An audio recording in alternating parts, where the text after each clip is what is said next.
धन गुरु नानक तू, धन है दाता तू।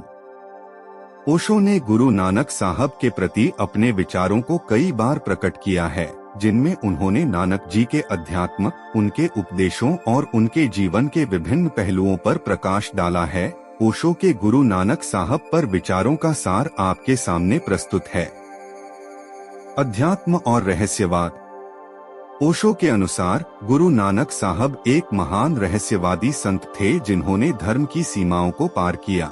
ओशो ने नानक जी की उस क्षमता की सराहना की जिससे वे सीधे ईश्वर से संवाद कर पाते थे और धार्मिक अनुष्ठानों से अधिक आंतरिक अनुभव को महत्व देते थे।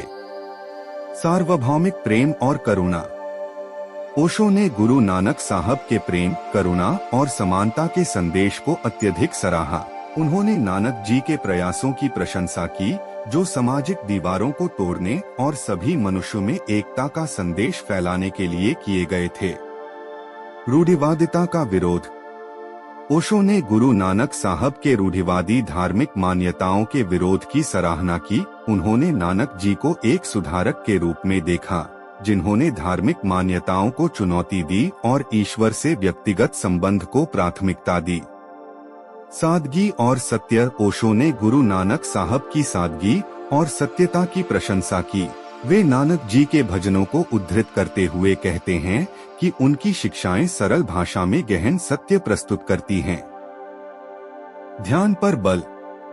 ओशो ने गुरु नानक के ध्यान, नाम सिमरन पर जोर देने की सराहना की जिसे उन्होंने आध्यात्मिक प्रबोधन के साधन के रूप में देखा।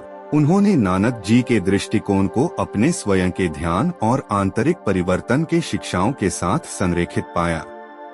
ओशो के गुरु नानक देव जी पर कुछ क्वोट।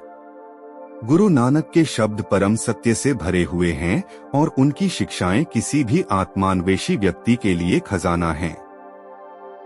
गुरु नानक एक ऐसा प्रकाश थे जिन्होंने अज्ञानता के अंधकार को दूर किया और दिव्य अनुभूति का मार्ग दिखाया। ओशो के गुरु नानक देव जी पर विचार उनके शिक्षाओं की शाश्वत और सार्वभौमिक प्रकृति पर जोर देते हैं। ओशो ने गुरु नानक को केवल धार्मिक व्यक्ति के रूप में नहीं बल्कि एक ऐसे आत्मिक गुरु के रूप में देखा जिनके संदेश धर्म की सीमाओं को पार करते हैं और मानव आत्मा के मूल सार को संबोधित करते हैं।